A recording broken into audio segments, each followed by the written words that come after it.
हमारे चैनल आख्यान में आपका स्वागत है। आज की हमारी कहानी है शहजादा इवान और भूरा भेड़िया। तो आइए कहानी शुरू करते हैं। किसी समय एक जार, रूसी भाषा में राजा को जार कहा जाता है, रहता था जिसका नाम बेरेंदे था। उसके 3 बेटे थे। सबसे छोटे बेटे का नाम इवान था। जार के खूबसूरत बाग में एक सेब का पेड़ था जिस पर सोने के सेब लगते थे। जार को मालूम हुआ कि कोई रात को उसके बाग में आता है और सोने के सेब चुरा ले जाता है। जार को बहुत दुख हुआ। उसने बाग में पहरेदार भेजे मगर वे चोर को पकड़ने में असमर्थ रहे। जार तो जैसे दुख सागर में डूब गया। उसने खाना पीना छोड़ दिया। उसके बेटों ने उसे दिलासा देने की कोशिश की। प्यारे पिताजी, दुखी मत होइए, हम खुद बगीचे की रखवाली करेंगे। सबसे बड़े बेटे ने कहा, आज मैं खुद जाकर बगीचे की पहरेदारी करूंगा। वह बगीचे में गया और संध्या के समय बहुत देर तक वहां घूमता रहा, लेकिन उसे वहां कोई भी दिखाई न दिया। तब वह नरम घास पर लेटे लेटे सो गया। सुबह होने पर जार ने पूछा, मेरे लिए कोई शुभ समाचार लाई? कुछ पता चला चोर का? बड़ा लड़का बोला, पिताजी, मैं तो सारी रात जागता रहा, चोर का कुछ पता नहीं चला। दूसरी रात मंझला बेटा रखवाली करने गया। सुबह होने पर उसने भी बड़े भाई जैसा जवाब दिया। अब सबसे छोटे बेटे की बारी आई। जब शहजादा इवान अपने पिता के बगीचे की रखवाली करने गया तो लेटना तो एक तरफ, वह रात भर बैठा भी नहीं।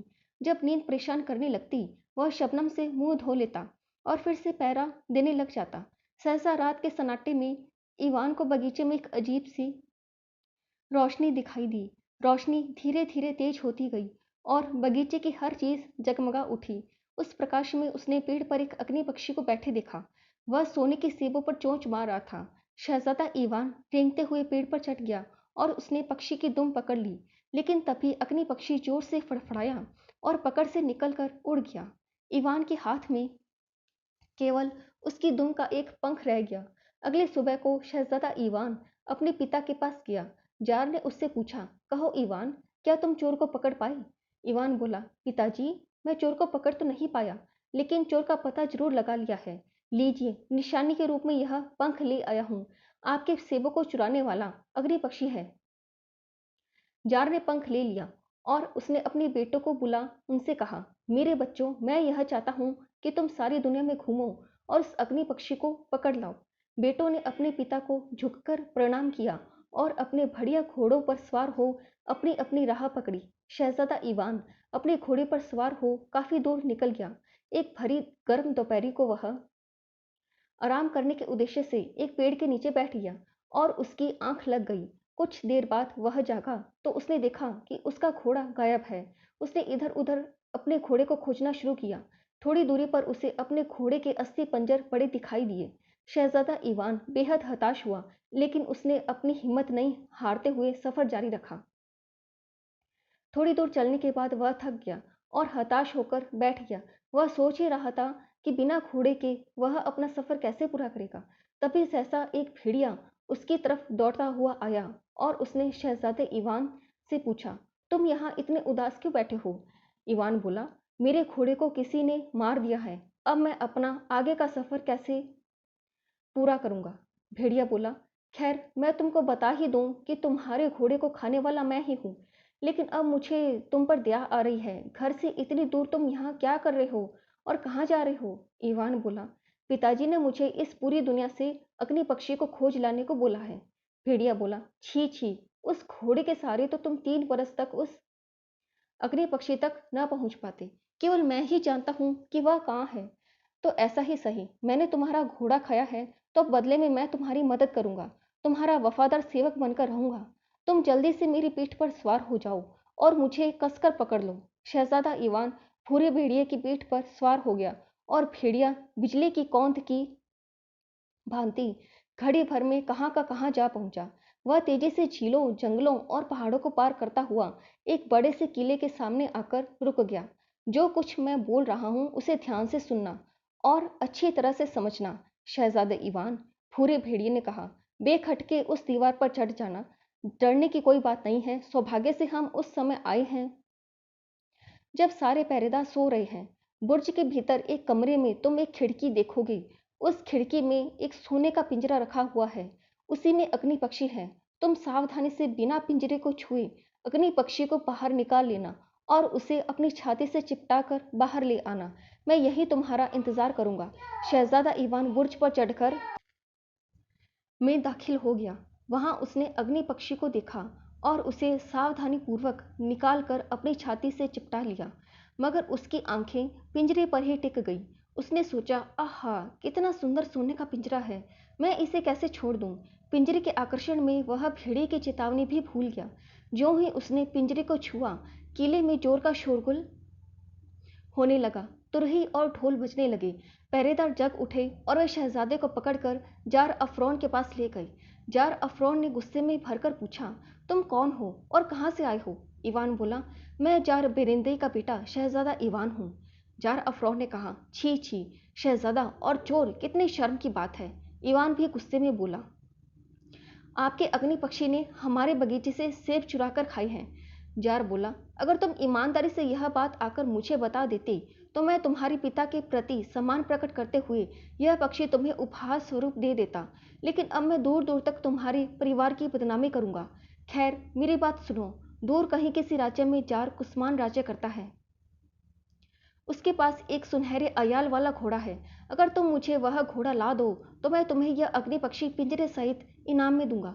शहजादा ईवान बेहद निराश होकर भूरे भेड़िए के पास पहुंचा। भेड़िया बोलता है, मैंने तुम्हें पिंजरा छूने से मना किया था ना, मेरी बात पर ध्यान क्यों नहीं दिया तुमने? ईवान बोला, मुझे अफसोस है भूरे भेड़िए, मुझे क्षमा कर दो। सुनहरे पिंजरे का आकर्षण मुझे रोक नहीं पाया। भेड़िया बोला, बस बस, अब अफसोस जाहिर करने से कुछ नहीं होगा। आओ, मेरी पीठ पर सवार हो जाओ। जब ओखली में सर दे ही दिया है तो मूसलों का क्या डर। इतना बोलकर भेड़िया फिर से शहजादे ईवान को लेकर चल दिया। भेड़िया हवा से बातें करता हुआ ईवान को लेकर एक किले के पास पहुंचा। यह जार कुस्मान का किला था, जिसके पास सुनहरे अयाल वाला घोड़ा था। भेड़िया बोला, शहजादे ईवान, किले की इस दीवार की दूसरी तरफ अस्तबल है, वही है सुनहरे अयाल वाला घोड़ा। जाओ, घोड़े को निकाल लाओ, लेकिन भूल कर भी घोड़े की लगाम को हाथ मत लगाना। शहजादा ईवान अंदर जाता है, वह घोड़े को ले जाने लगता है, तभी उसकी निगाह घोड़े की लगाम की तरफ गई। सुनहरे घोड़े की लगाम भी सोने की थी, जिस पर हीरे जड़े हुए थे। ईवान उस लगाम को छुए बिना नहीं रह सका। शहजादे ईवान ने जैसे ही लगाम को हाथ लगाया, पूरे किले में कोहराम मच गया। तुरहियां और ढोल बजने लगे। पहरेदार जाग उठे और ईवान को पकड़कर जार के सम्मुख पेश किया। जार कुस्मान बोला, तुम कौन हो और कहाँ से आए हो? ईवान बोला, मैं शहजादा ईवान हूँ। जार बोला, जरा गौर करो शहजादा, और घोड़े की चोरी, कैसी बेहुदा बात है। अरे, कोई साधारण किसान भी ऐसा काम करने से पहले 100 बार सोचेगा। खैर, तुम मेरा एक काम कर दोगे तो मैं तुम्हें घोड़े के साथ लगाम भी उपहार में दे दूंगा। दूर राज्य में जार दालमात की एक बेटी है, मोहिनी येलेना, तुम्हें उसे चुराकर मेरे पास लाना होगा। शहजादा ईवान पहले से भी अधिक निराश होकर भूरे भेड़िए के पास पहुंचा। भेड़िया बोला, तुम मेरी बात पर कान क्यों नहीं देते? मैंने मना किया था ना लगाम छूने को। ईवान कुछ नहीं बोला, नजरें झुकाए खड़ा रहा। भेड़िया बोला, खैर, अब हो ही क्या सकता है, चलो मेरी पीठ पर सवार हो जाओ। ईवान भेड़िए पर सवार हो जाता है। भेड़िया ईवान को लेकर जल्दी जल्दी दूरी नापने लगता है और दे चलाचल वे दोनों जार दालमात के राज्य में पहुंच जाते हैं। वहां मोहिनी येलेना अपनी दाइयों और दासियों के साथ बगीचे में घूम रही थी। भेड़िया बोला, इस बार कार्य पूरा करने मैं जाऊंगा, तुम हमेशा कोई न कोई गड़बड़ कर देते हो। तुम उसी रास्ते लौट जाओ जिस रास्ते हम आए हैं, मैं तुम्हें कुछ ही देर में वहां मिलूंगा। ईवान उसी रास्ते चला जाता है। भेड़िया दीवार फांदकर बगीचे में घुस जाता है और उचित अवसर की तलाश में एक झाड़ी के पीछे छिप जाता है। मोहिनी ये लेना सैर करती हुई अपनी दासियों से कुछ पीछे रह जाती है। भेड़िया तो मानो इसी फिराक में था। वह झटपट ये लेना के सामने आ जाता है। येलेना कुछ समझ पाती इससे पहले ही वह येलेना को अपनी पीठ पर लाद कर बगीचे की दीवार फांद जाता है। पीछे दाइयां और दासियां चिल्लाती रह जाती हैं। भेड़िया येलेना को लेकर इवान के पास पहुंचता है और उसे बोलता है, झट से मेरी पीठ पर सवार हो जाओ, वे लोग हमें पकड़ न लें। इवान बिना समय गंवाए भेड़िए पर सवार हो जाता है। भेड़िया उन दोनों को पीठ पर बैठाकर जल्दी जल्दी रास्ता तय करता है। इवान येलेना को देखकर मंत्रमुग्ध सा हो जाता है और उसे एकटक निहारता ही रहता है। मोहिनी येलेना कभी भेड़िए की ओर देखती है और कभी इवान की ओर। इवान की दिलकश आंखों को अपनी ओर देखते हुए वह शर्मा गई। कुछ ही देर में वे जार कुस्मान के राज्य पहुंच जाते हैं। इवान अब विचार करने लगता है कि मोहिनी येलेना को जार कुस्मान को सौंपना पड़ेगा। इसी ख्याल से ही वह उदास हो जाता है।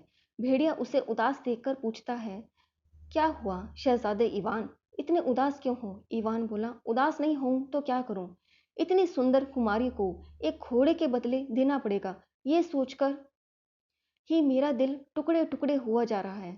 भेड़िया बोला, कोई बात नहीं, तुम उदास मत हो, मैं मोहिनी येलेना का रूप धारण कर लेता हूँ, तो मुझे जार के पास ले जाना। इवान येलेना को जंगल में एक झोंपड़ी में छुपा देता है। भूरे भेड़िए ने एक कलाबाजी खाई और वह हूबहू मोहिनी येलेना बन चुका था। शहजादा उसे जार कुस्मान के पास ले गया। जार बेहद खुश हुआ और बोला, तुमने मेरी मनपसंद दुल्हन मुझे ला दी है। अब यह सुनहरे अयाल वाला घोड़ा और लगाम दोनों तुम्हारे हुए। शहजादा इवान घोड़े पर सवार होकर मोहिनी येलेना के पास पहुंचा और वे दोनों वहां से चल दिए। इधर जार कुस्मान ने धूमधाम से विवाह किया। दिन भर नाच रंग होता रहा। रात को जब सोने का वक्त आया तो जार येलेना को अपने कमरे में ले गया, मगर ज्यों ही वह बिस्तर पर लेटा उसे युवा पत्नी की जगह भेड़ी की थुतनी दिखाई दी।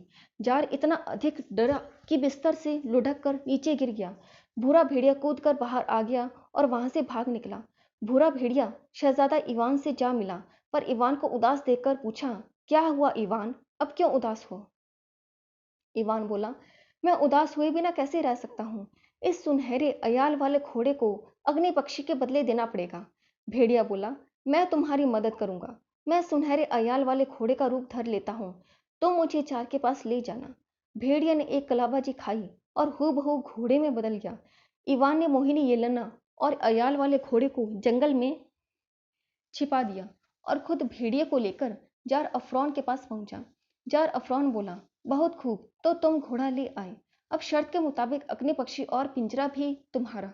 इवान अग्नि पक्षी को पिंजरे सहित लेकर चला गया। वह जंगल पहुंचा और घोड़े पर सवार होकर येलेना को अपने पीछे बैठाकर अग्नि पक्षी को साथ लिया और अपने राज्य की ओर कदम बढ़ा लिए। इसी बीच जार अफरोन ने उस अद्भुत घोड़े को अपने पास मंगवाया। वह जैसे ही उसकी पीठ पर चढ़ने वाला था, वह घोड़ा तुरंत भेड़िए में बदल गया। जार इतना अधिक डर गया कि जहां खड़ा था वहीं गिर गया। भूरा भेड़िया वहां से दौड़ा और शहजादा इवान से जा मिला। भेड़िया बोला, अच्छा दोस्त, अब मैं अलविदा, मैं और आगे नहीं जा सकता। इवान घोड़े से उतरा और भेड़िए को 3 बार प्रणाम किया और बारंबार धन्यवाद दिया। भेड़िया बोला, सदा के लिए अलविदा मत कहो दोस्त, क्या पता फिर हमारा मिलना हो जाए। इवान ने मन ही मन सोचा, दोबारा किस लिए हमारा मिलना होगा, मेरी तो सभी इच्छाएं पूर्ण हो गई। वह मोहिनी येलेना सुनहरे घोड़े और अग्नि पक्षी को लेकर पुनः अपने देश की ओर रवाना हो गया। अपने देश की सीमा में पहुंचकर वह कुछ खाने पीने के लिए थोड़ी देर रुका। उसके पास थोड़ी सी रोटी थी।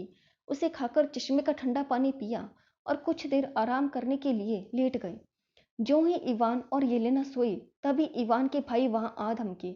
उसके भाइयों ने देखा इवान अग्नि पक्षी सहित काफी कुछ ले आया है। इसे देखकर वे जल भुन गए। उन्होंने इवान को मार डालने की योजना बनाई।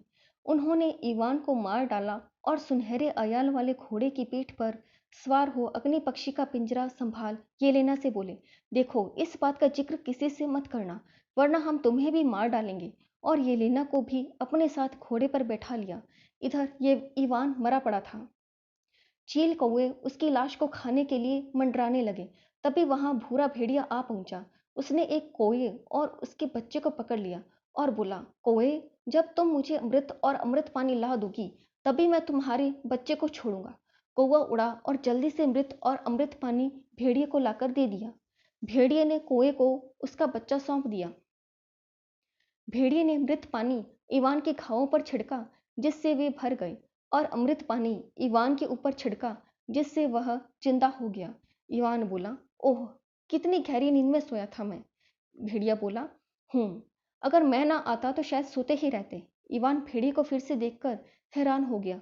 भेड़िए ने उसे सारी बात बताई कि किस तरह उसके भाइयों ने उसे मारकर उसका सब कुछ लूट कर ले गए। इवान अपने भाइयों की करतूत जानकर बहुत दुखी हुआ।